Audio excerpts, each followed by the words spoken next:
যদি রেকর্ড করতেন। হ্যাঁ, রেকর্ড তো অবশ্যই করব। রেকর্ড শুরু করছি। বলছিলাম হ্যাঁ, কারেন্ট ছিল না সারাদিন, এই 8টার দিকে কারেন্ট আসছে। আচ্ছা, তো এই ব্যাপারটা হচ্ছে এই, ধরো একটা লাইকেনের দেহ, সেটা পাতার মতো হোক অথবা তোমার কি বলা যায় ওই যে গাছের মতো শাখা প্রশাখা যুক্ত হোক, অনেক সময় সেই লাইকেনের মধ্যে এরকমের ছত্রাকের মাইসিলিয়াম দিয়ে তৈরি এক প্রকার স্ট্রাকচার তৈরি হয়, দেখতে অনেকটা ফ্লাস্কের মতো। ওই স্ট্রাকচারটাকে বলা হয় পিকনিডিয়া। তারপরে সেই স্ট্রাকচারের ভেতরে আবার এক ধরনের গোল স্পোর তৈরি হয়। ওই স্পোর গুলো আসলে ছত্রাকেরই স্পোর।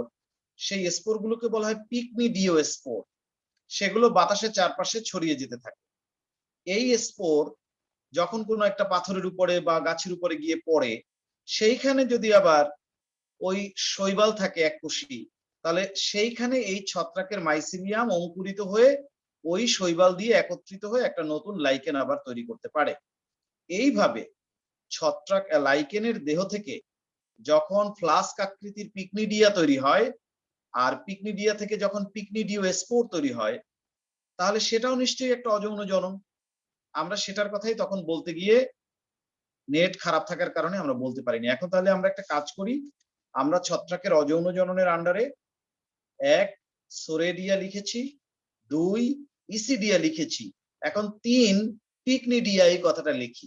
পিকনিডিয়া কথাটা লিখে আন্ডারলাইন করে হাইফেন দিয়ে এখন লিখতে শুরু করো। পিকনিডিয়া কথাটা লিখে আন্ডারলাইন করে হাইফেন দিয়ে লিখতে শুরু করো।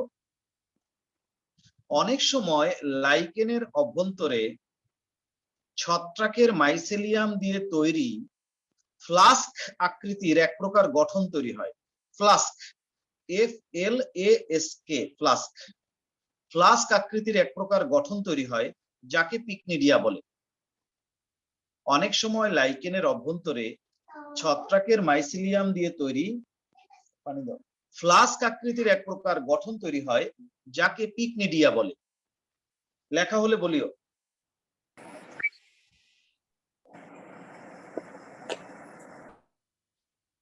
অনেক সময় লাইকেনের অভ্যন্তরে ছত্রাকের মাইসিলিয়াম দিয়ে তৈরি ফ্লাস্ক আকৃতির এক প্রকার গঠন তৈরি হয় যাকে পিকনিডিয়া বলে। এই কথাটা লিখছ?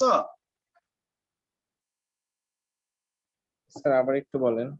অনেক সময় লাইকেনের অভ্যন্তরে ছত্রাকের মাইসেলিয়াম দিয়ে তৈরি ফ্লাস্ক আকৃতির এক প্রকার গঠন তৈরি হয় যাকে পিকনিডিয়া বলে। জি স্যার, হয়েছে।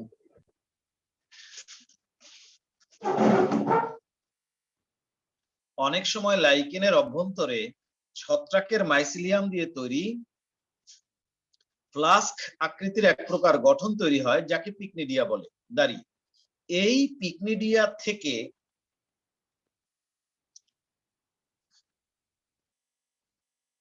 পিকনিডিও স্পোর, একসাথে লেখো, এই পিকনিডিয়া থেকে পিকনিডিও স্পোর উৎপন্ন হয়ে চারপাশে ছড়িয়ে পড়ে।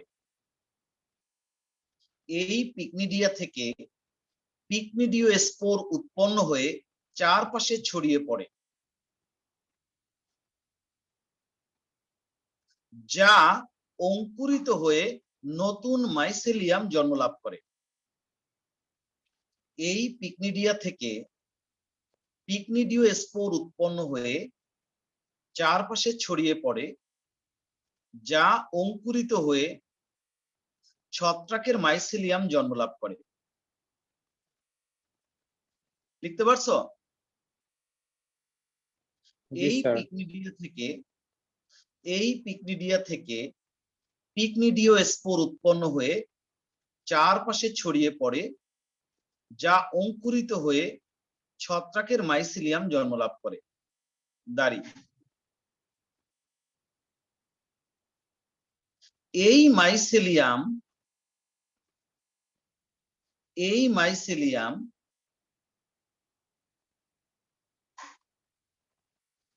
নতুন পরিবেশে নতুন শৈবালের সাথে মিশ্রিত হয়ে নতুন লাইকেন গঠন করে। এই মাইসেলিয়াম নতুন পরিবেশে নতুন শৈবালের সাথে মিশ্রিত হয়ে নতুন লাইকেন গঠন করে। এই মাইসেলিয়াম নতুন পরিবেশে নতুন ছত্রাকের সাথে মিশ্রিত হয়ে নতুন লাইকেন গঠন করে। পুরোটা আবার বলছি, পিকনিডিয়া। অনেক সময় লাইকেনের অভ্যন্তরে ছত্রাকের মাইসেলিয়াম দিয়ে তৈরি ফ্লাস্ক আকৃতির গঠন তৈরি হয়, যাকে পিকনিডিয়া বলে। এই পিকনিডিয়া থেকে পিকনিডিওস্পোর উৎপন্ন হয়, যা চারপাশের পরিবেশে ছড়িয়ে পড়ে এবং অঙ্কুরিত হয়ে ছত্রাকের নতুন মাইসেলিয়াম জন্মলাভ করে। এই মাইসেলিয়াম নতুন পরিবেশে নতুন শৈবালের সাথে মিশে নতুন লাইকেন গঠন করে। দেখো লিখতে পারছো কিনা।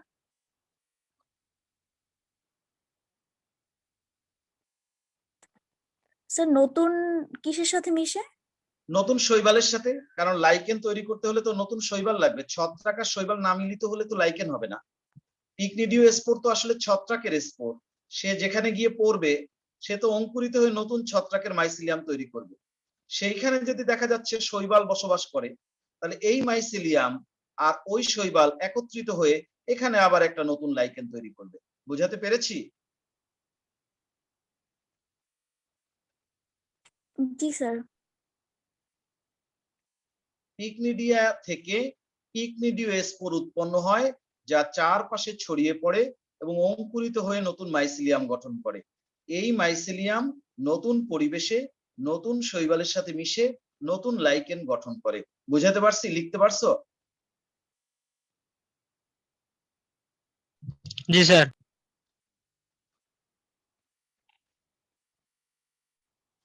তাহলে আর দরকার নাই। লাইকেনের জননের 3টা স্পোর লিখছো, সোরেডিয়া, ইসিডিয়া, পিকনিডিয়া, দ্যাটস এনাফ। আর লাইকেনের অর্থনৈতিক গুরুত্ব আগের দিন হোমওয়ার্ক দিয়েছিলাম।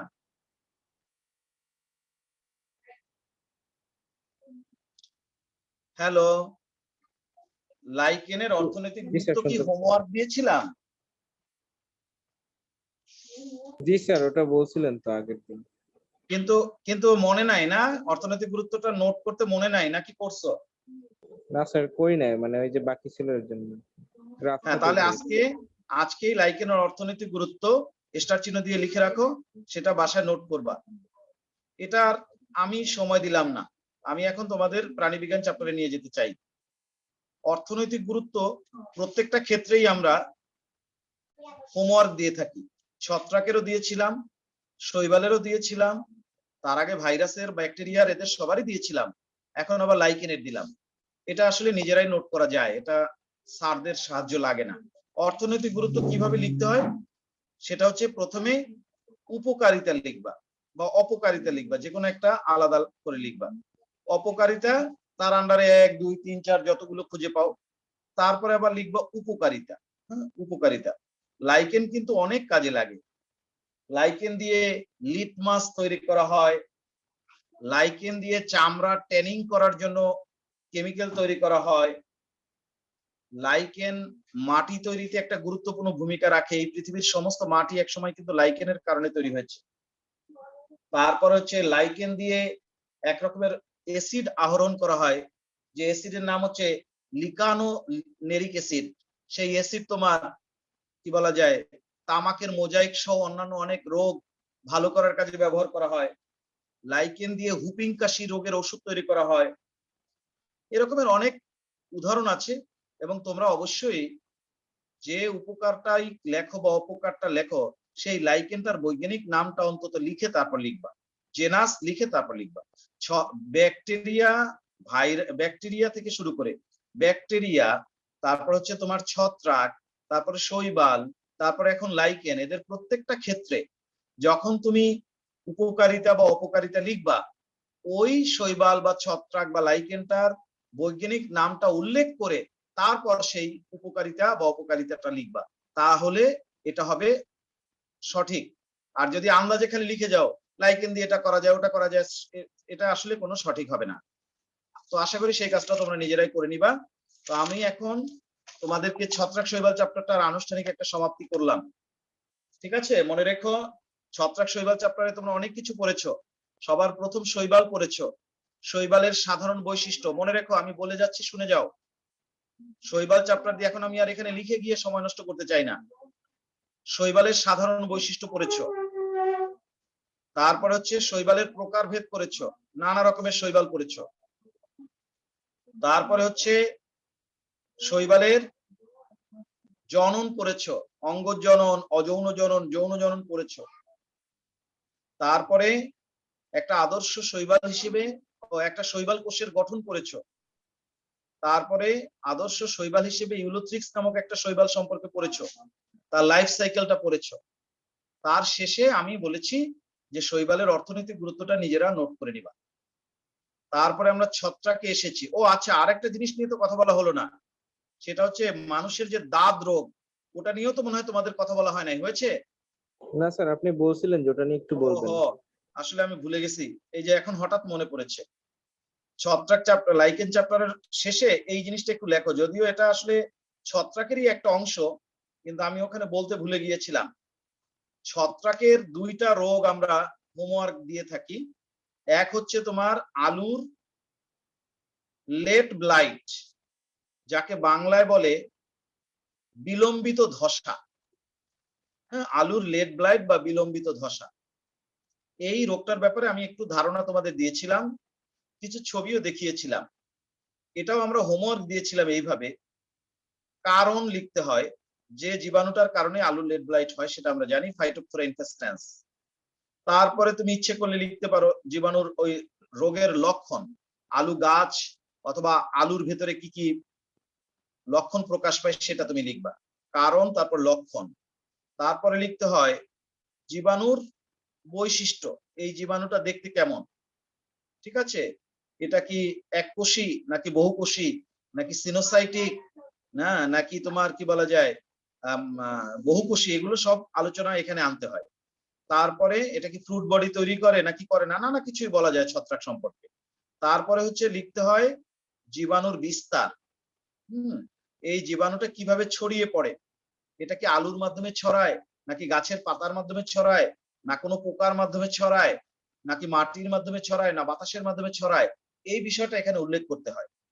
জীবাণুটা কিভাবে ছড়িয়ে পড়ে সেটাও তোমার এই বইয়ের মধ্যেই পাওয়া যাবে। তারপরে লিখতে হয় রোগের প্রতিরোধ, এই রোগটা যেন দেখা না দেয় সেজন্য আমরা কি কি করণীয় আছে, আমরা কি আলুটাকে রেকটিফাই করব, নাকি ক্ষেতটাকে পিউরিফাই করব, হ্যাঁ, নানা রকমের ব্যাপার মেজারমেন্ট আছে, সেগুলো তোমাদেরকে বলতে হবে, নানা রকম মেজার্স আছে, সেগুলো তোমাকে অ্যাপ্লাই করতে হবে। আচ্ছা, তারপরে হচ্ছে রোগের প্রতিকার। প্রতিকার, সেখানে তোমাকে এই রোগটা হওয়ার পরে কি কি ওষুধ প্রয়োগ করতে হবে সেই বিষয়ে তুমি কিছু ধারণা পাবে বা লিখবে। এইভাবে কিন্তু পয়েন্ট পয়েন্ট দিয়ে 1 2 3 4 5টা 1 2 3 4 5 6 6টা আইটেমে তুমি এই আলুর লেট ব্লাইট সম্পর্কে একটা নোট করবা। জীবাণুটার মানে রোগটার কারণ বলবা, রোগের লক্ষণ বলবা, জীবাণুটার বৈশিষ্ট্য বলবা, জীবাণু কিভাবে ছড়িয়ে পড়ে, রোগটা কিভাবে প্রতিরোধ করা যায়, প্রতিকার করা যায়। একই রকম ভাবে আমরা এবার আরেকটা রোগ, যেটা ছত্রাক ঘটিত রোগ, এটা নিয়েও একটা হোমওয়ার্কই সাধারণত দিয়ে থাকি, সব ব্যাচকেই দেই। তোমাদের হয়তো এটা আমি আলোচনা করতে ভুলে গিয়েছি, সমস্যা নাই, লাইকেনের শেষে নোট করো, তাও সমস্যা নাই। সেটা হচ্ছে মানুষের দাঁত রোগ। দাঁত রোগটাকে আসলে ইংরেজিতে বলা হয় রিং ওয়ার্ম। রিং ওয়ার্ম, যদিও ওয়ার্ম মানে হচ্ছে কৃমি, কিন্তু এখানে আসলে কোনো কৃমির জন্য এই রোগটা হয় না, এই রোগটা আসলে এক ধরনের ছত্রাকের জন্য হয়ে থাকে। এবং এই রোগটা দেখতে কেমন আমরা চাইলে একটু দেখে আসতে পারি। আমরা একটু ওয়েট করি, আমরা একটু নিজেরাই দেখে আসি যে দাঁত রোগ আসলে কি কাকে বলে। আমরা আসলে বরিশালের মানুষ তো, আমরা বলি দাউদ, এই শব্দটা আমরা ইউজ করি, কিন্তু আসলে শুদ্ধ ভাষায় হচ্ছে এটাকে বলে দাঁত রোগ। আচ্ছা, তো আমরা এটাকে রিং ওয়ার্ম লিখে যদি সার্চ দেই গুগলে, দেখবা চলে আসবে। এবং এই রোগের জন্য অনেক রকমের জীবাণু দায়ী, তাদের বৈজ্ঞানিক নামগুলো আমরা বলবো, হ্যাঁ, বৈজ্ঞানিক নামটাও বলবো। এবং এখানেও ওই যে নোট করার পদ্ধতি ওই একই রকম, জীবাণুর নাম লিখতে হয়, কারণ লিখতে হয়, মানে রোগের লক্ষণ লিখতে হয়, বিস্তার লিখতে হয়, ইত্যাদি ইত্যাদি। তো আমরা একটু জীবাণুটা আগে দেখে আসি। রিং ওয়ার্ম, এটা লেখো রিং ওয়ার্ম, এই যে দেখো বলার সাথে সাথে চলে আসছে, দেখলেই বুঝতে পারবা। এই যে দেখো ছবি তোমাদের স্ক্রিনে এসেছে। জি স্যার। হ্যাঁ, এটাই হচ্ছে আসলে, এটা একটা ফাঙ্গাল ডিজিজ। ওই স্কিনের ভিতরে কিন্তু ফাঙ্গাসের মাইসিলিয়ামটা গ্রো করেছে। আমরা জানি ছত্রাক বা ব্যাকটেরিয়া এরা যখন গ্রো করে তখন কিন্তু এরকমের গোল কলোনি তৈরি করে। আমরা ওই যে অ্যাগারিকাস পড়ার সময় দেখেছি যে অ্যাগারিকাসের মাইসিলিয়াম মাটির নিচে গ্রো করে গোলাকার ভাবে, সেজন্যই অ্যাগারিকাসের ফ্রুট বডিটা গোলাকার ভাবে জন্মায়, যাকে আমরা রিং ওয়ার্ম বলেছিলাম, সরি ওই যে ফেয়ারি রিং বলছিলাম। এই যে দেখো, এটা একটা ছত্রাক ঘটিত রোগ, এটা অত্যন্ত চুলকায়, বুঝছো? ভেজা কাপড় চোপড় বেশিক্ষণ পরে থাকলে এটা বেশি দেখা দেয়, এবং এটা কিন্তু ছোঁয়াচে। যাদের এই রোগটা হবে তাদের কাপড় চোপড় কোনোভাবেই আরেকজনের স্পর্শ করা উচিত না। এটা অনেক সময় স্কিনে মাথায়ও হয়, অনেক সময়, বুঝতে পারছো?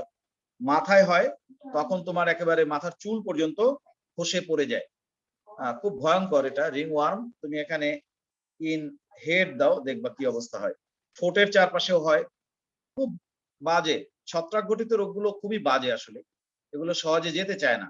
এই যে দেখো, মাথায় পর্যন্ত এরকম রিং ওয়ার্ম হয়, দেখছো কি বাজে অবস্থা? চুল খসে পড়ে যায়, দেখতে ভয় লাগে পর্যন্ত। তো যাই হোক, এই রোগের জন্য আসলে দায়ী কারা? হ্যাঁ, এই রোগের জন্য কি কি জীবাণু দায়ী, সেই জীবাণুদের ছবি আমরা একটু দেখে আসি। এখানে একটা কথা বলে নিতে পারি, রিং ওয়ার্ম বা দাঁত রোগের জন্য কিন্তু একটা ছত্রাক না, বেশ কয়েকটা ক্যাটাগরির ছত্রাক আছে, তারা দায়ী। যেমন একটা আছে তোমার ট্রাইকোফাইটন, হ্যাঁ, ট্রাইকোফাইটন একটা আছে, আর একটা আছে মাইক্রোস্পোরাম। আমি এদের নামগুলো লিখে সার্চ দেই, দেখবা চলে আসবে। ট্রাইকোফাইটন, এটা একটা ছত্রাক, এটার ছবিটা এরকম দেখো, ট্রাইকোফাইটন। ওই যে দেখো ট্রাইকোফাইটন লেখা, ট্রাইকো লেখার সাথে সাথেই চলে আসছে। এখানে আমরা একটা ছত্রাক এখন দেখব। এই যে এটা কিন্তু একটা ছত্রাক, যেটার মাইসিলিয়ামটা এইরকম। ওই যে মাইসিলিয়ামটা এরকম বহুকোষী, এগুলোই কিন্তু ওই যে স্কিনের মধ্যে পাওয়া যাবে। এবং এরা দেখো স্পোরাঞ্জিয়া তৈরি করে কিরকম, ওই যে গোল গোল বেলুনের মতো দেখতে পাচ্ছ, ওগুলো ওদের স্পোরাঞ্জিয়া। সেই স্পোরাঞ্জিয়ার ভিতরে ওরা স্পোর তৈরি করে, সেই স্পোর আবার চারপাশে ছড়িয়ে পড়ে, যে কারণে আস্তে আস্তে রোগটা আস্তে আস্তে বেড়ে যায়। ট্রাইকোফাইটন ছত্রাকটা আমরা দেখতে পাচ্ছি, ওগুলো স্পোরাঞ্জিয়ার ছবি, ওই যে গোল গোল, তার ভিতরে আবার স্পোর তৈরি হয়। ট্রাইকোফাইটন, এটার আবার অনেকগুলো প্রজাতি আছে, এবং কি বলা যায়, প্রত্যেকটাই খুব মারাত্মক, প্রত্যেকটাই মারাত্মক। এবং 80% দাঁত রোগ এই ট্রাইকোফাইটনের জন্য হয়ে থাকে, বুঝতে পারছো? এবং এই ছত্রাকগুলো এমন, এই দাঁত রোগের জন্য দায়ী যে ছত্রাকগুলো, ওরা এমন, ওদের দেহের মধ্যে একটা এনজাইম আছে, এনজাইমটার নাম হচ্ছে কেরাটিনেস। কেরাটিনেস, আমাদের চামড়ায় কেরাটিন নামক একটা উপাদান আছে। তো এই ছত্রাকগুলো কেরাটিনেজ এনজাইম উৎপাদন করে আমাদের চামড়ার কেরাটিন উপাদানটাকে ধ্বংস করে দেয়।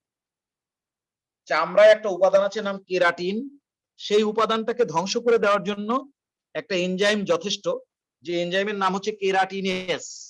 সেই এনজাইম এই ছত্রাকের দেহের মধ্যে তৈরি হয়, সেজন্য আমাদের স্কিনের মধ্যে ওরা এরকমের স্কার বা ক্ষত তৈরি করতে পারে। আর যেহেতু এই দাঁত রোগের জন্য দায়ী ছত্রাকগুলো আমাদের স্কিনের কেরাটিনটাকে খেয়ে ফেলে, ধ্বংস করে ফেলে, সেই জন্য অনেক সময় এই ছত্রাকদেরকে বলা হয় কেরাটিনোফিলিক ছত্রাক। কেরাটিনোফিলিক ছত্রাক, বুঝতে পারছো? এরা চুলে, নখে, এরকম জায়গায়ও জন্মায়, কারণ কেরাটিন হচ্ছে এদের খাদ্য। তো চুলে এবং নখে, এসব জায়গায় কেরাটিন থাকে। অনেক সময় এই জন্য চুলের মধ্যে, নখের মধ্যে, নখ যে পচে যায় এই ছত্রাকের কারণেই পচে যায়। তো এই যে ট্রাইকোফাইটন, এটা একটা খুব খারাপ ছত্রাক, যেটার কারণে দাঁত রোগ হয়। এবার আরেকটা ছত্রাক আমি তোমাদের দেখাই, সেটার জন্য দাঁত রোগ হয়, ওটাকে বলা হয় মাইক্রোস্পোরাম। খুব খারাপ, ওটাও খুব খারাপ। ছত্রাকে কিন্তু অনেকগুলো প্রজাতি এই তোমার দাঁত রোগের জন্য দায়ী। এবার আমি আরেকটা ছত্রাকের নাম লিখতেছি, দেখো, মাইক্রোস্পোরাম। মাইক্রো লেখার সাথে ওই দেখো, লিখতে পারিনি, এর মধ্যে চলে আসছে, কারণ এরা তো খুব আলোচিত, যে কারণে অনেকেই এদের নিয়ে ঘাটাঘাটি করে। মাইক্রোস্পোরাম দেখো, ওই যে গোল গোল লম্বা লম্বা দেখতে পাচ্ছ, ওগুলো হচ্ছে ওদের স্পোরাঞ্জিয়া, ওর মধ্যে ওরা স্পোর তৈরি করে। আর মাইসিলিয়াম গুলো হচ্ছে এরকমের বহুকোষী, দেখতে পাচ্ছ নিশ্চয়ই।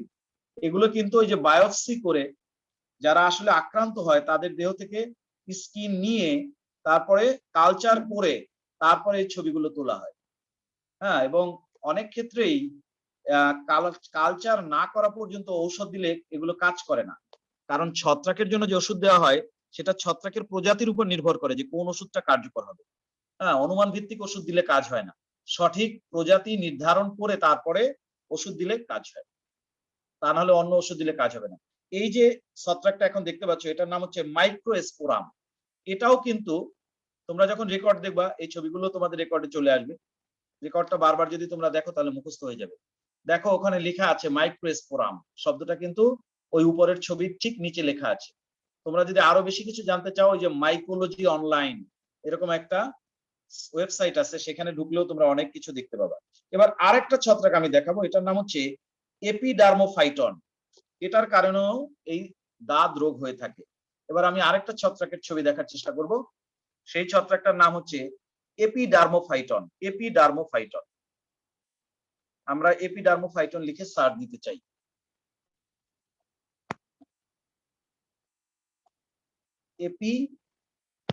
এপি লেখো, এপি। দেখছো এপি লিখতে পারি নাই, বাকিটা চলে আসছে। কেন? এই জন্য যে এগুলো খুব বার্নিং ইস্যু, এগুলো নিয়ে মানুষ প্রচুর স্টাডি করে। গুগলে যে জিনিসটা নিয়ে যত বেশি স্টাডি হবে, এই জন্য ওটা কিন্তু তত কুইক সার্চ করে। জানো তো সেটা, নাকি জানো না? যেটা নিয়ে মানুষ জানি স্যার। হ্যাঁ, যেটা বেশি সার্চ করবে, ওই সার্চ ইঞ্জিনটা ওইটার কাছে তোমাকে তাড়াতাড়ি বেশি নিয়ে যাবে। এই জন্য এপি লেখার সাথে সাথে চলে আসছে। এটা হচ্ছে এপিডার্মোফাইটন। এদের স্পোরাঞ্জিয়া গুলো আবার কেমন দেখো, বেলুনের মতো। তুমি আবার এদের নিয়ে যদি ল্যাঙ্গুয়েজ লিটারেচার সিলেক্ট করো, এখানে তো ইমেজ সিলেক্ট করা আছে, তুমি লিটারেচার সিলেক্ট করো, তুমি আরো জানতে পারবা। এখনকার ডাক্তারি যারা পড়ে তারা তো প্রচুর গুগলের সাহায্য নেয়, ওয়েবসাইটের সাহায্য নেয়। সবকিছু তাদের আবার আলাদা আলাদা ওয়েবসাইট আছে, ওগুলো জানে।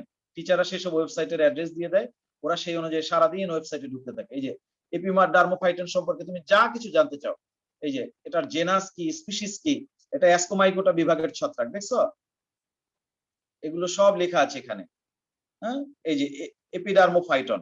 তুমি উইকিপিডিয়াতেই যাও, যেখানে কমন তথ্য আছে, সব তথ্য এখানে আছে। এই যে তার ফাইলাম কি, তার জেনাস কি, সব এখানে তুমি পেয়ে যাবা। এপিডার্মোফাইটনের আবার অনেক স্পিসিস আছে। এইভাবে তোমরা এই ছত্রাকগুলো সম্পর্কে কিছু তথ্য কালেক্ট করতে পারো। তোমরা ইন্টারমিডিয়েটে খুব বেশি কথা লেখার দরকার নেই। তার মানে জীবাণুটার কারণ, ও আরেকটা আছে, আরেকটা না দেখলেই নয়। আরেকটা আছে টিনিয়া বলে এটাকে, টিনিয়া। এটাও একটা ছত্রাক, যেটার কারণে তোমার এই দাঁত রোগটা হয়ে থাকে। টিনিয়া কিন্তু ওই যে এখানে দেখো টি লেখার সাথে সাথে টিনিয়া সোলিয়াম চলে আসছে, সেটা কিন্তু আবার না। ওটা হচ্ছে তোমার কৃমি, ফিতা কৃমি যেটা, সেটা। কিন্তু এই টিনিয়া বানানো হচ্ছে TINEA। এবার কিন্তু দেখো ওই যে TI লেখার সাথে সাথে টিনিয়া ক্যাপিটিস চলে আসছে। টিনিয়া ক্যাপিটিসটা হচ্ছে একটা গুরুত্বপূর্ণ ছত্রাক, যার কারণে এই দাঁত রোগটা হয়। ওই যে দেখো, এবং এটা মাথায় সাধারণত অ্যাটাক করে। টিনিয়া ক্যাপিটিসটা অ্যাটাক করে মাথায়। টিনিয়ার অনেকগুলো প্রজাতি আছে, কোনোটা মাথায় অ্যাটাক করে, কোনোটা মুখমণ্ডলে অ্যাটাক করে। যেমন ক্যাপিটিস লিখছে না, মাথা চলে আসছে। তুমি ক্যাপিটিস না লিখে আরেকটা লেখো, বারবেই লেখো, দেখবা দাড়ি চলে আসবে, কারণ ওরা দাড়ি অ্যাটাক করে। BARB, ওই যে দেখো বারবেই লিখতে পারিনি, এর মধ্যে চলে আসছে। এটা হচ্ছে দাড়ি। হ্যাঁ, দাড়ি অ্যাটাক করে, আমাদের দাড়ি অঞ্চলটা অ্যাটাক করে। ওই যে সিলেক্ট করো ইমেজ, দেখবানে চলে আসবে। ওই যে দেখছো, মুখমণ্ডল, দাড়ি, এইসব জায়গায় অ্যাটাক করে। এটা না হচ্ছে টিনিয়া বারবেই। আবার টিনিয়ার একটা আছে নখ অ্যাটাক করে। তুমি নখ যেটা অ্যাটাক করে, ওটা হচ্ছে টিনিয়া আনগুইয়াম। তুমি আনগুইয়াম লিখে সার্চ দাও, দেখবা নখ চলে আসবে। টিনিয়া UN লেখো, UN লিখলে বাকিটাও নিয়ে নিবে, দেখবা। ওই যে লিখতে পারি নাই, বাকিটাও নিয়ে নিয়েছে। এটা নখ অ্যাটাক করে, দেখো। এবার ইমেজ সিলেক্ট করো, নখে চলে আসবে, নখ। দেখবো যে নখে, এই যে দেখছো নখে যে পচন ধরে, এটা টিনিয়ার একটা প্রজাতি, এটার নাম হচ্ছে টিনিয়া আঙ্গুইয়াম। সরি, হ্যাঁ আনজুইয়াম, আঙ্গুইয়াম লেখার উচ্চারণটাই ঠিক আছে, আনগুইয়াম। আচ্ছা, তারপরে পা যেটা অ্যাটাক করে, ওটার নাম হচ্ছে টিনিয়া পেডিস। দেখবা পেডিস লেখার সাথে সাথে পা চলে আসবে, PE। ওই যে দেখো আমি লিখতে পারি না, PE, বাকিটাও নিয়ে নিয়েছে। কারণ ডাক্তাররা সারাক্ষণ এগুলো নিয়ে ঘাটাঘাটি করতে থাকে, যে কোনো সার্চ ইঞ্জিন নাম দেওয়ার সাথে সাথে ওখানে নিয়ে যায়। দেখছো পায়ের যে আঙুলের ফাঁকে ফাঁকে ঘা হয়ে যাচ্ছে। এইভাবে টিনিয়ার অনেকগুলো প্রজাতি আছে। স্যার অনেক সময় হাতের আঙুলের ফাঁকে ফাঁকে এরকম ঘা হয় স্যার। হ্যাঁ, হয়তো হাতের আঙুলে হয়, পায়ের সেইটা আঙুলে হয়। কিসের কারণে স্যার? সেটা কি একই ভাইরাসের কারণে? একই টিনিয়া পেডিস, বুঝতে পারছো? এরকমের আছে, জি, টিনিয়ার স্যার। অনেকগুলো স্পিসিস আছে। তোমাদের বইয়ে আছে না এগুলোর নাম লেখা আছে নাকি নাই? দেখো তো বইটা আছে হাতের কাছে?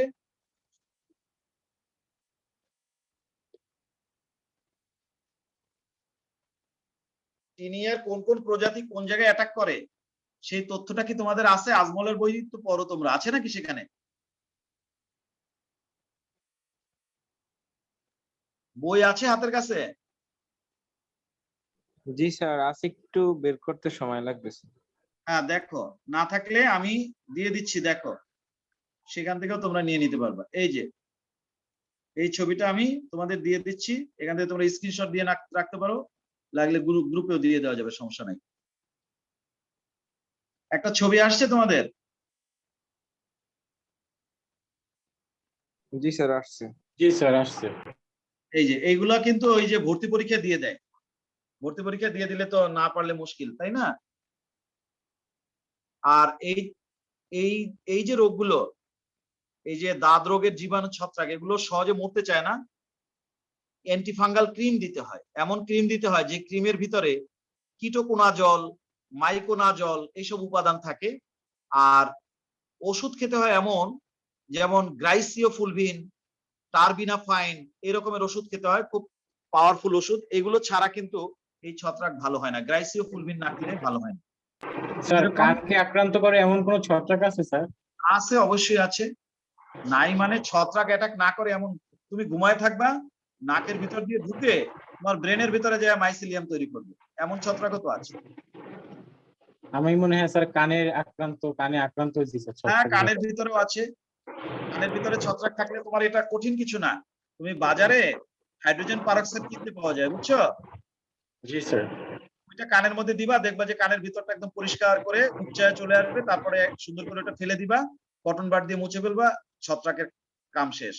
হাইড্রোজেন পারক্সাইড 0.5% আর কি সলিউশন বাজারে কিনতে পাওয়া যায়, তো ওইটা দিয়ে তুমি কানের ভিতরটা ওয়াশ করে নিতে পারো। আবার একজন যিনি ইএনটি স্পেশালিস্ট, তার কাছেও তুমি যেতে পারো,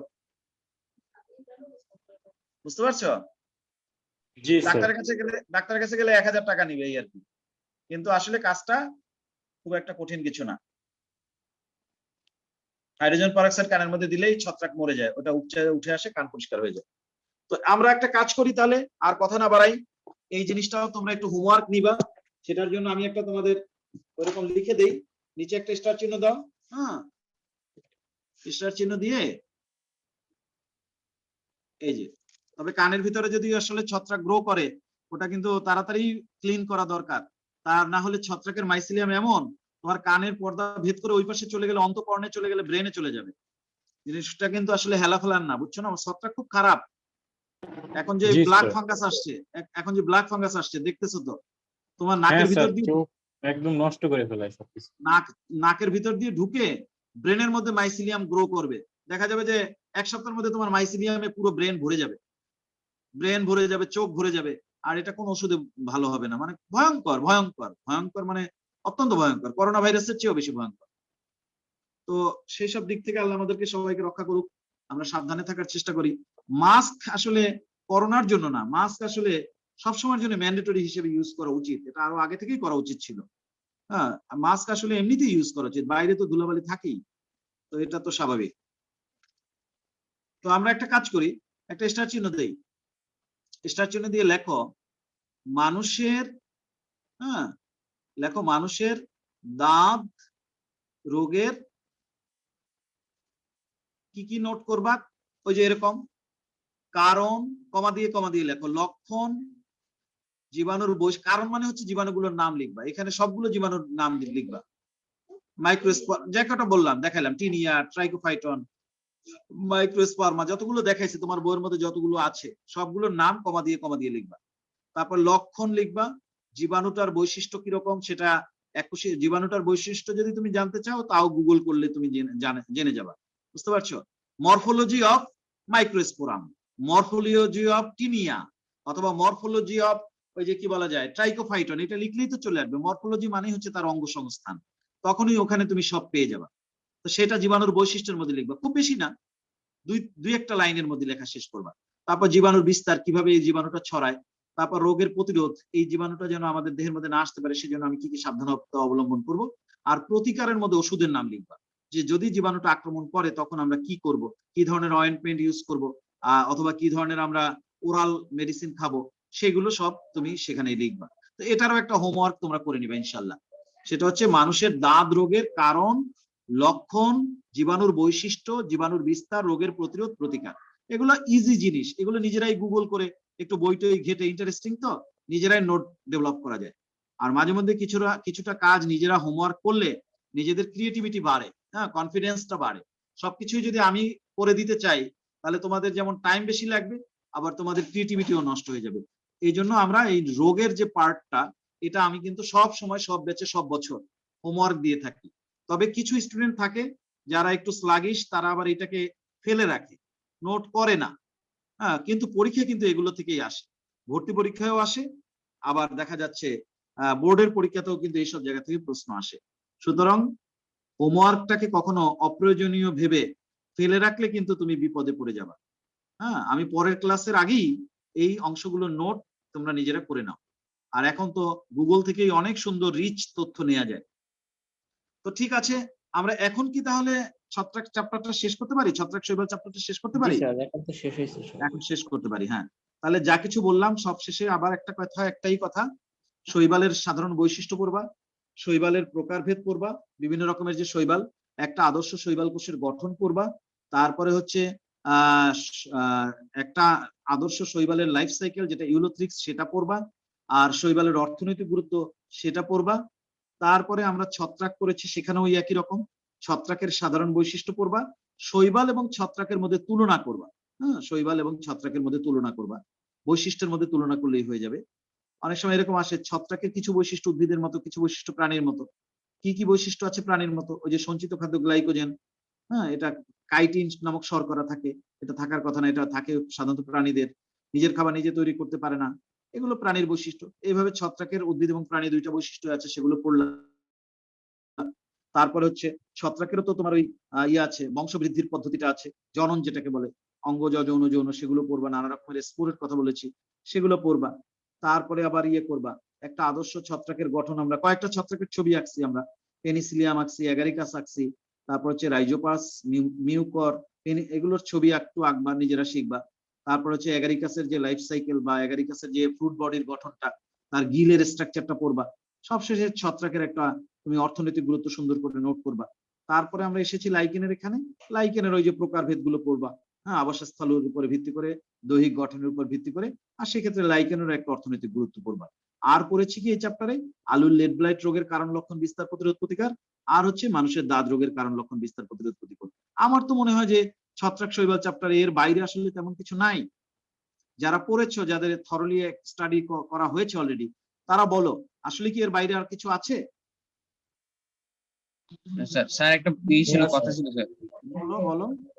স্যার ওই পিকনিডিয়ার স্যার ওই নোটটা একটু অল্প একটু যদি বলতেন স্যার, এটা কাউকে বলতে পারলে ভালো হতো স্যার, একটু বাদ পড়ছে কেউ আমার। একজন বলো তো, মুসা বলো তো, ও তো পরে আসছে, একটু বলো তো। স্যার আমারও সেম প্রবলেম স্যার। আরে কেউ একজন বলো, নাহিন বলো, নাহিন।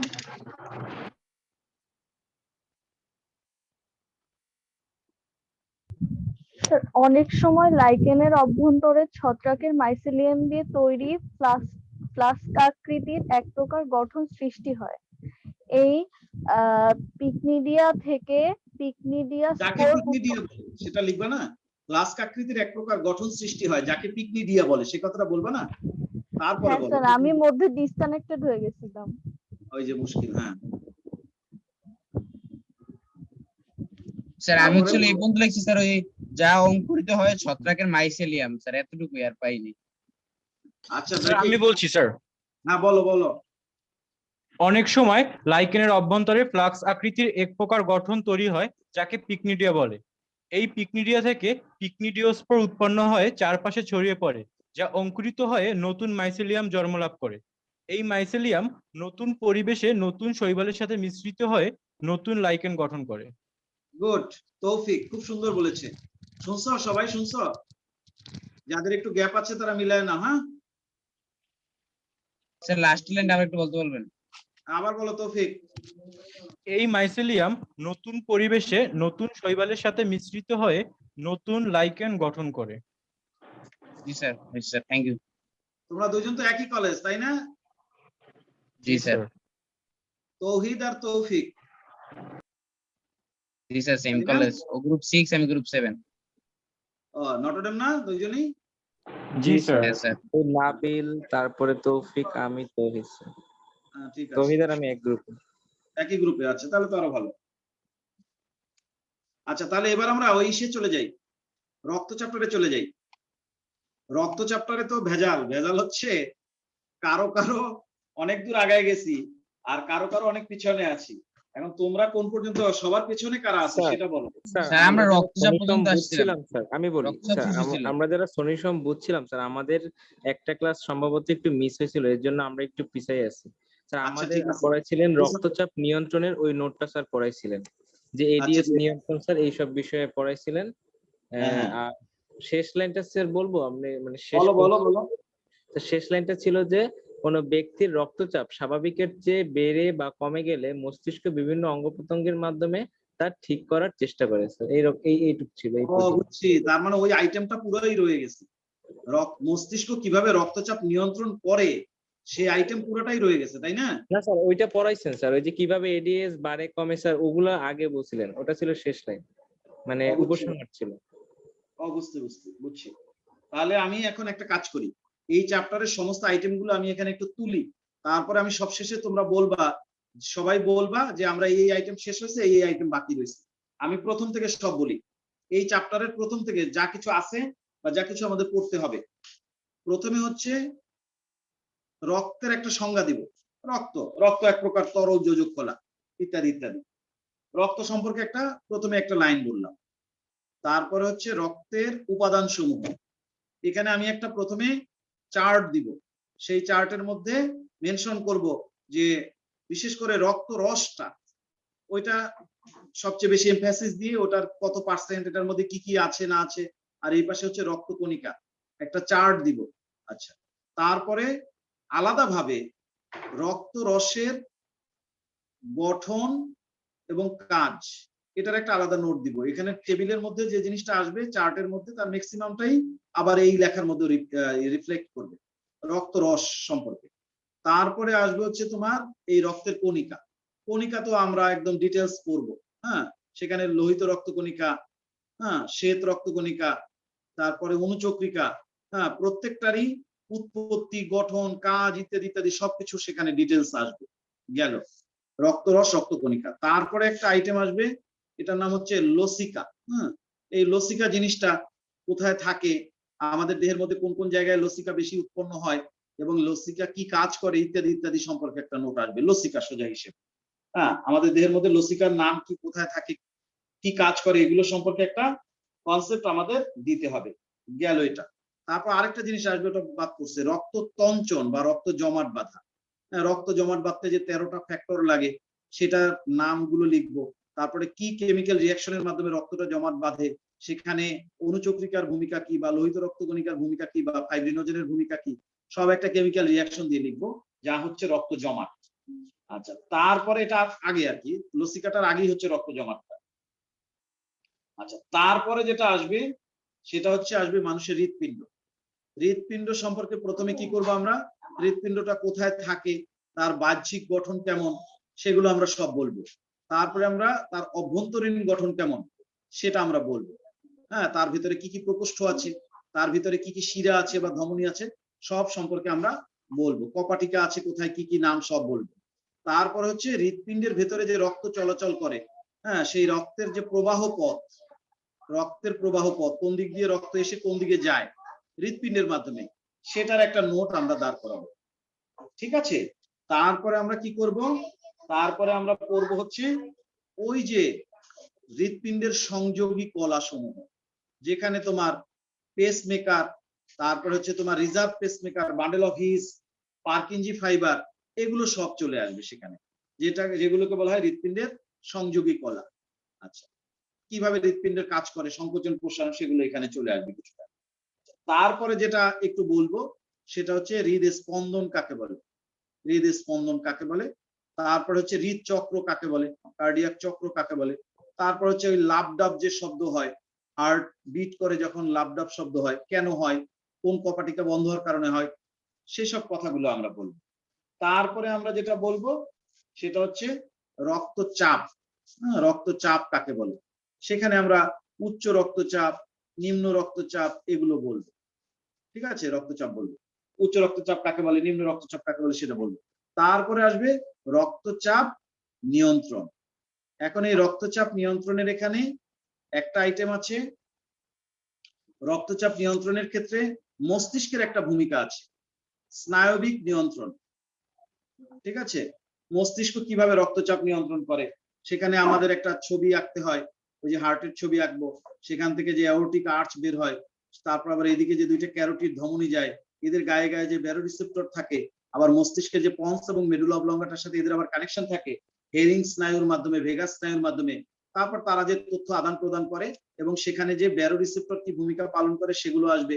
ঠিক আছে, তারপর হচ্ছে এখানে তোমার ওই যে কিডনিও কিন্তু একটা ভূমিকা পালন করে, প্রস্রাবের পরিমাণ বাড়িয়ে কমিয়ে এডিএইচ হরমোন এখানে একটা ভূমিকা পালন করে। মোদ্দা কথা, মস্তিষ্ক ওই শিরা আর ধমনীগুলোকে মোটা করার, চিকন করার নির্দেশ দেয়, হার্টকে জোরে চাপ দেওয়ার, আস্তে চাপ দেওয়ার নির্দেশ দেয়, আবার ওদিকে প্রস্রাবের পরিমাণ বাড়ায় কমায় এডিএইচ।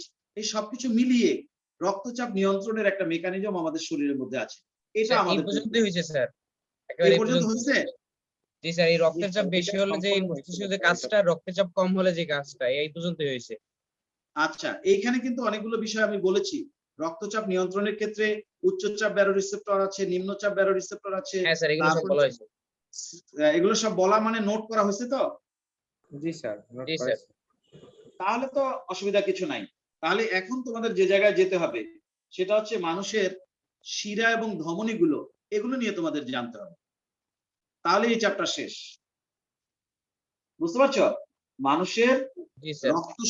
মানুষের রক্ত সংবহন তন্ত্র বলতে যেটা বোঝায়, সেটার মধ্যে শিরা এবং ধমনী সমূহ, মানুষের সকল প্রকার ধমনী এবং সকল প্রকার শিরা, এটা সম্পর্কে যদি আমরা আলোচনা করি তাহলে মনে হয় এই চ্যাপ্টারটা শেষ হয়। বুঝতে পারছো? শিরা এবং ধমনী সমূহ, শিরা এবং ধমনীর মধ্যে একটা পার্থক্য বলে দিলাম দরকার বোধে। তারপর মেইন ধমনী বা শিরাগুলো কোথায় কি যায় সেগুলো যদি বলে দিই তাহলে চ্যাপ্টারটা শেষ হয়। আমি কি ধরাইতে পারছি সবাইকে? পড়া ধরতে পারছো? জি স্যার, একটু কথা বলতে হবে। এই চ্যাপ্টারের স্যার। এই পিছনের জিনিসগুলো সবাই তৌফিকের থাকবে না, কারণ ও তো এই চ্যাপ্টারের অ্যাটেন্ড করে নাই। তৌফিক, তোমার কাছে তো এগুলো নাই, তাই না? জি স্যার। তোমার এগুলো গ্যাপ আছে, এগুলো গ্যাপ পূরণ করার জন্য তোমাকে কি করতে হবে জানি না। ওই পুরানো যে ব্যাচগুলো, সরি নতুন যে ব্যাচ শুরু করছে, এই রক্তচাপটা কি সিলেবাসে আছে? হ্যাঁ স্যার আছে। আছে। জি স্যার। ওরা ডিসিশন করছে, ওদের আজকে বিকালে ক্লাস ছিল তো, নতুন যে ব্যাচ, সেই ব্যাচে ওরা ডিসিশন করছে ওরা প্রাণীবিজ্ঞানের, এখন তো এই যে প্রথম চ্যাপ্টারটা শেষ হয়ে গেল আজকে বোধহয়, এখন ওরা করবে ওই সিলেবাস ধরে ধরে, শর্ট সিলেবাস দিছে না তোমাদের, সিলেবাস ধরে ধরে ওরা পড়বে।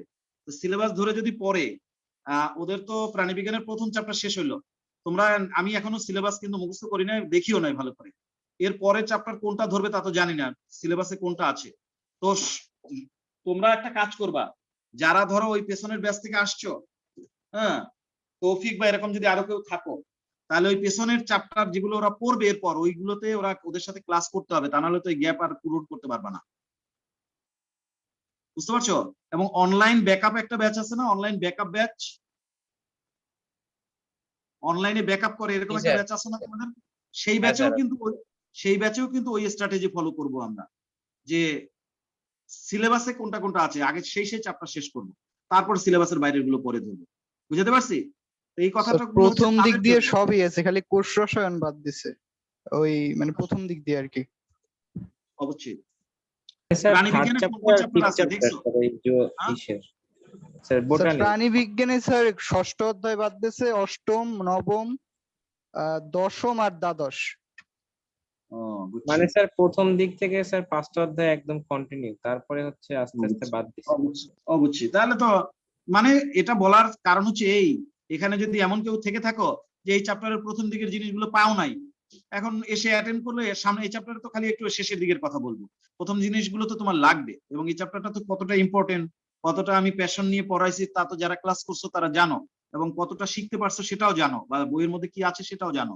কিন্তু যে ক্লাস করে না সে তো জানে না, কিন্তু তার তো লাগবে এগুলো। সেই জন্য তার জন্যই কিন্তু এই কথাগুলো বলা, যে তোমাকে অবশ্যই ওদের সাথে পড়ে নিতে হবে।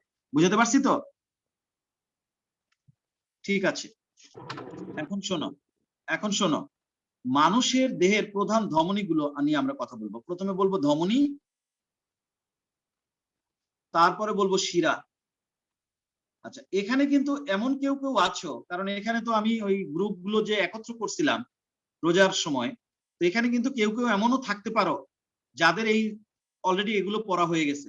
কেউ থাকলে একটু আওয়াজ দাও তো, আছো স্যার নাকি? ধমনী এখন কি আবার এই রক্তচক্রের মানে ওই কয়েকটা ক্লাস নেবেন নাকি আজকে শুধু? এই শুধু আজকে বা এই ধমনীয়া শিরা পড়তে যদি একটা বা দুইটা ক্লাস লাগে সেইটুকু, পেছনেগুলো তো আর পড়াবো না। আচ্ছা স্যার, ঠিক আছে তাহলে। বুঝো না জিনিসটা? রক্ত চ্যাপ্টারের শেষে এই ধমনীয় শিরা অংশটুকু আছে, এইটুকু পড়াতে একটা বা দুইটা ক্লাস লাগবে, সেটুকুই শুধু নিব, আর তো নিব না। আচ্ছা, সেখানে আরেকটা কথা আছে, এই মুহূর্তে এখানে যারা ক্লাসে আসো তার মধ্যে এমন কেউ কি আছো যারা এই চ্যাপ্টার অলরেডি পড়া হয়ে গেছে, মানে এই ধমনী শিরা জিনিসটাও তারা পড়ছো? থাকলে একটু নক করো আমাকে। কি নাম? কানিজ? জি স্যার। আমাদের শেষ হয়ে গেছিল। রিঙ্কি, হ্যাঁ তোমাদের শেষ হয়ে গেছিল। এখন তাহলে আমার জন্য সুবিধা হয়েছে। কি সুবিধা হয়েছে জানো? এখানে কেউ কেউ আছে যারা টোটালি এই জিনিসটা পড়ে নাই, আবার কেউ কেউ আছে যাদের এই টোটালি এই জিনিসটা পড়া হয়ে গেছে, তাদের কাছে নোটও আছে। আমি কি করব জানো? আমি করব এই জিনিসটা বুঝাই দিব, সুন্দর করে বুঝাই দিব, আর নোটটা ওদের কাছ থেকে নিয়ে আমি তোমাদের দিয়ে দিব। তাহলে তোমাদের টাইম সেভ হয়ে গেল। এতে কি তোমাদের আপত্তি আছে? না স্যার, এটাই ঠিক আছে। অন্তত শুধু এইটুকু, শুধু এই শেষের এই অংশটুকু, তাহলে যারা এই চ্যাপ্টার পড়ে ফেলেছে তাদের একটু রিভিউ হবে। একটা দুইটা ক্লাস রিভিউ হলে তাতে আর কতটাই বা দেরি হবে, একটু না হয় আবার নতুন করে শিখে নিলা, একটু রিকল করলা। আর যারা একদম টোটালি জানে না কিছু, তাদেরকে আমি সুন্দর করে বুঝাই দিচ্ছি। এখন নোটটা আমি ওদের কাছ থেকে নিয়ে তোমাদেরকে দিয়ে দিব, তাহলে সুবিধা হবে না? ঠিক আছে তো, সবাই একমত? স্যার। মুসা একমত? আপত্তি আছে? না স্যার। আপত্তি নেই। এখানে আসলে বোঝাটাই ইম্পর্টেন্ট। নোট তুমি নিজেও বানায় বানায় লিখতে পারবে। আমরা কি করব? মানুষের দেহের প্রধান ধমনী গুলোকে শিখবো, মেডিকেলে গিয়ে একদম ডিটেলস শিখবা। এখন আমরা মেইন গুলো শিখবো। মানুষের ধমনী সমূহ আমি কিন্তু নোট তোমাদেরকে কালেক্ট করে দিব, বোঝানোর জায়গাটা ক্লিয়ার করব। ঠিক আছে, মন দিয়ে খেয়াল করো। মনে করো এটা একটা মানুষের ছবি, নমিনাল আর কি, এটা একটা মানুষের ছবি। হ্যাঁ, এই হচ্ছে ধরো হাত। এটা বললামই তো, এটা একটা নমিনাল ছবি। এই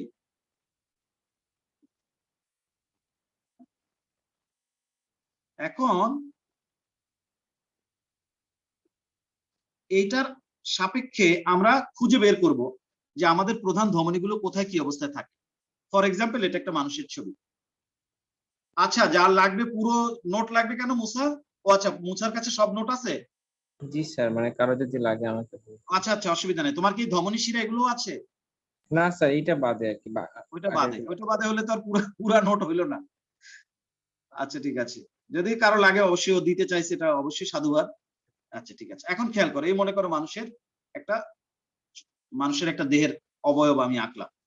এখন আমাদের ধমনীগুলো কোথায় কোথায় থাকে সেটা একটু দেখো। এই হচ্ছে আমাদের ডায়াফ্রাম, এটা হচ্ছে ডায়াফ্রাম।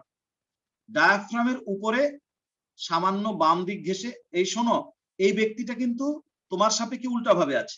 তোমার যেদিকে ডান ওর কিন্তু সেদিকে বাম, আবার তোমার যেদিকে বাম ওর কিন্তু সেটা ডান। ঠিক আছে তো এই কথা?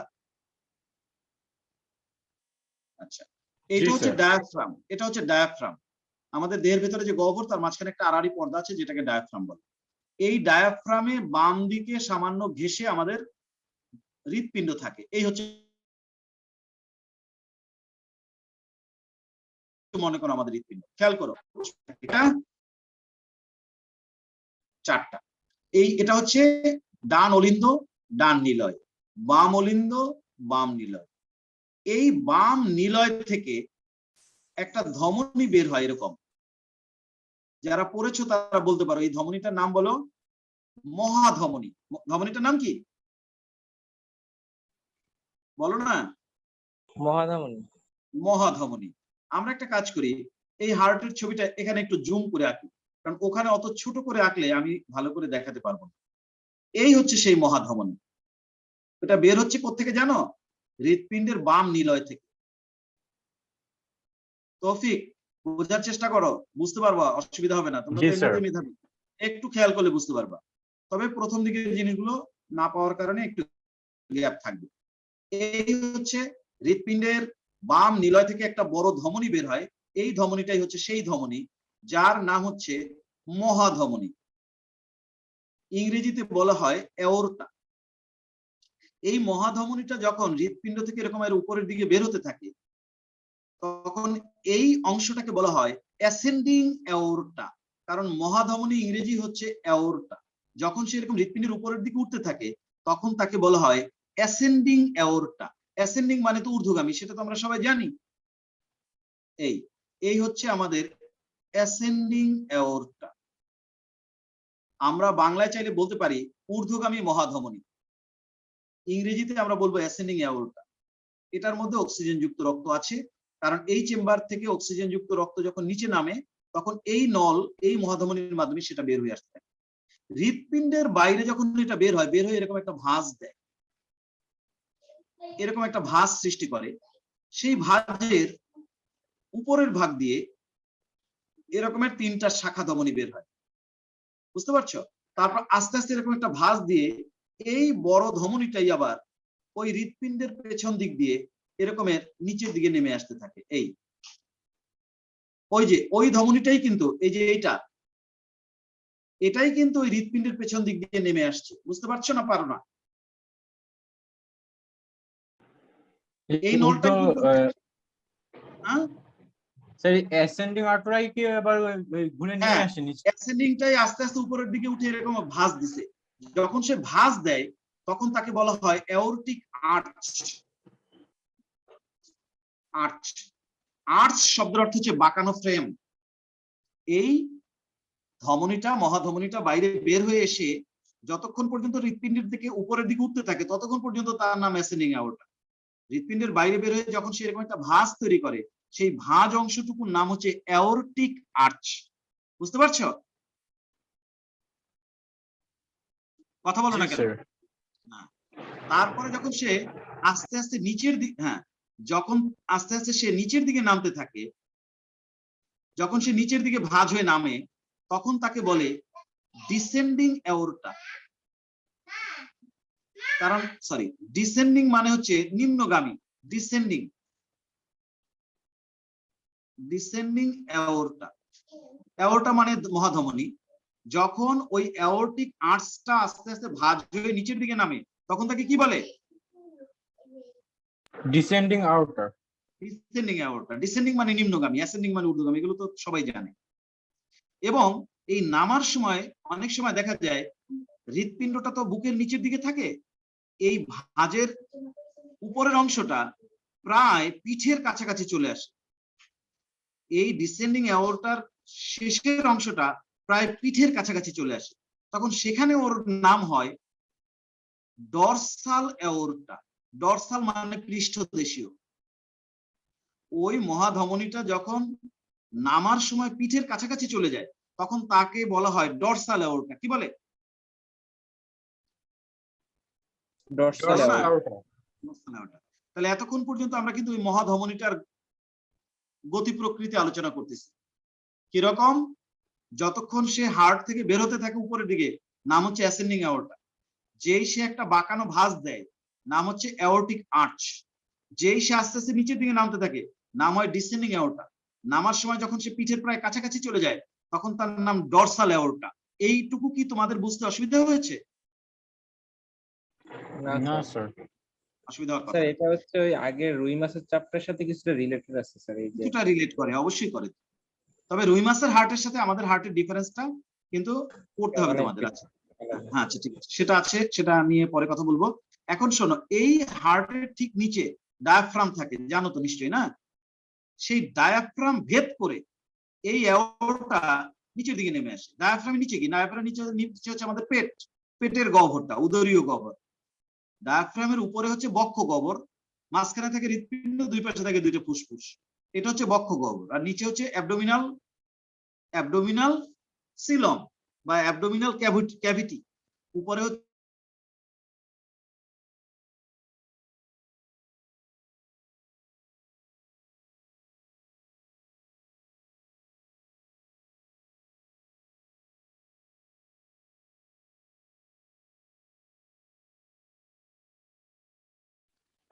Hello sir. স্যার হ্যালো স্যারের মেবি কোনো কল আসছে। Hello hello 1 2 3 mic testing. Hello hello.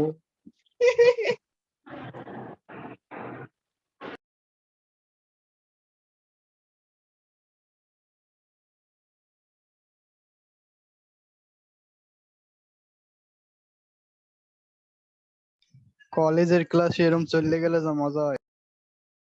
আরে ভাই সব ক্যামেরা অন করে একসাথে ভাই। Group meeting.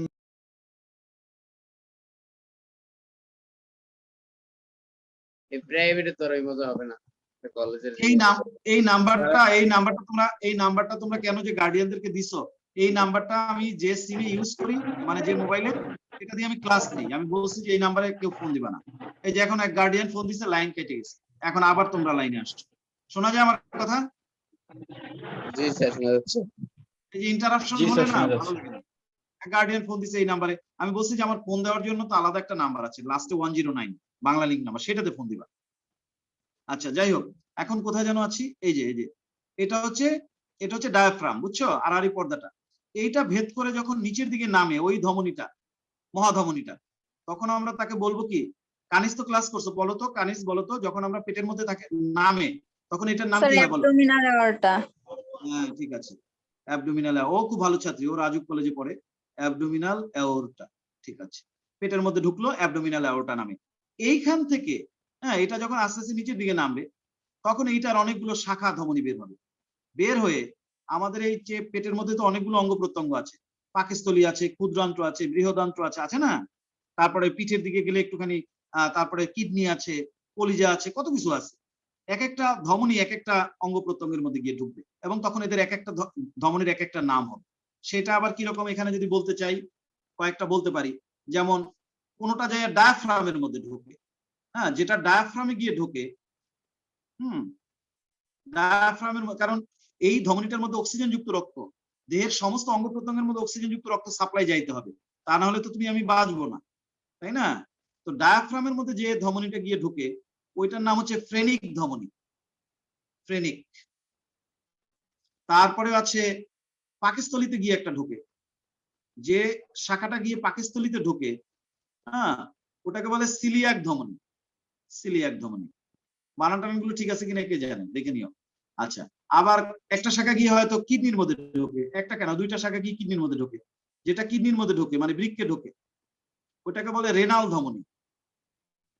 একটা গিয়ে কলিজার মধ্যে ঢোকে, যকৃতে ঢোকে, ওটাকে বলে হেপাটিক ধমনী। এরকম, বুঝছো?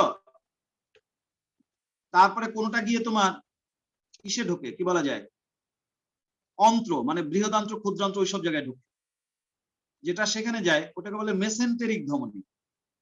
মেসেন্টেরিক, এন্টেরন মানে অন্ত্র, জানোই তো, এন্টেরন, সেখান থেকে মেসেন্টেরিক কথাটা এসছে, মেসেন্টেরিক ধমনী। এরকম ভাবে, বুঝছো? কোনটা হয়তো অগ্নাশয়ের ভেতরে যায়, তখন সেটার নাম হয় প্যানক্রিয়েটিক ধমনী। ডায়াফ্রামের মাঝে কি ফাঁকা স্থান থাকে দিলে? ফাঁকা স্থান থাকে মানে ওইটা ছিদ্র হয়ে আসে, যে এগুলো আসে কেমনে? জন্য ওরে আল্লাহ, হ্যাঁ। ওইটা ছিদ্র করে আসে, কিন্তু সেই ছিদ্রের চারপাশে আবার কোনো ফাঁকা জায়গা থাকে না। ধমনীটা যখন নামে ডায়াফ্রাম ভেদ করে নামে, কিন্তু এটা ভাবার কারণ নাই যে ওইটা নামার পরে আরো চারপাশে আবার ফাঁকা জায়গা রয়ে গেল, সেটা কিন্তু না, বুঝছো?